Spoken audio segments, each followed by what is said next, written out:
係先生好錫太太啦，咁其實大家都可以參考下嘅。歡迎先生陪太太一齊入內睇埋都得嘅。呢位靚靚嘅媽咪啦，今日係第幾週啊？今日係25週，係第一胎25週第一胎，係啦，第二次上嚟，第二次上嚟。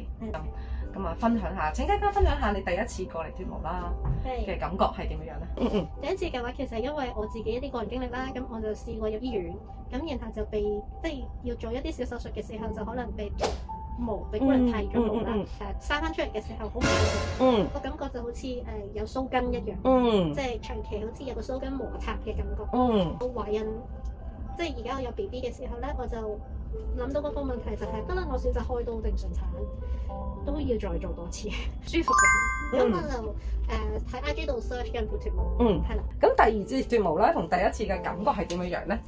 我本身冇試過做物理脫毛嘅，係啦。咁但係因為懷孕就唔可以做任何高能量嘅嘢，咁我只可以選擇做即係物理脫毛。咁我第一次脫嘅時候咧，其實係超級驚，第一次好驚啦，第一次係超級驚，因為始終妹妹一個好私密嘅位置，咁又怕痛喎，係啊，戰兢兢地試第一次啦，因為都真係唔想再入醫院嘅時候，到生 BB 嘅時候再經歷多一次。係啦，我第一次上嚟22週。第一次上嚟22週，咁你第一次被剃毛去做嗰個檢查小手術，係啦，係未懷孕嘅。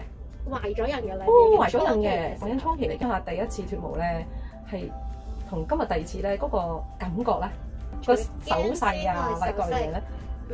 首先 Gabby 你好好啦，多謝。第一次上嚟嘅時候都好明白啲媽媽學嘅，咧就會不斷同我哋講。其實中間邊講邊脫嘅過程，其實睇住我哋嘅反應係好快，手起刀落，咁上次咧15分鐘，15分鐘第一次係啦。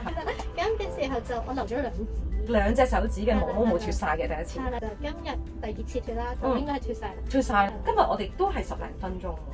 係，我哋講緊呢樣係先生好錫太太啦，咁其實大家都可以參考下嘅。歡迎先生陪太太一齊嚟入內睇埋都得嘅。男人都會有一定程度嘅驚，都有同先生講嗰樣嘢係咩嘅時候，先生都係唔好理嘅。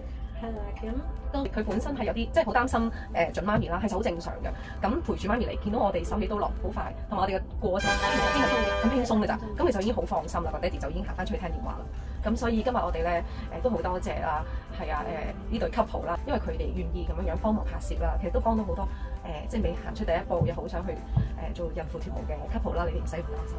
作為媽媽好多考慮，但係坐月子都係一個好重要嘅考慮。坐月子都好重要考慮。第一次脫，但係因為原來坐月嘅時候，因為我冇經驗，上網好多都係話有毛毛嗰個清潔會好惹氣，有啲人就話我脫咗毛會乾淨企理啲，容易打理啲。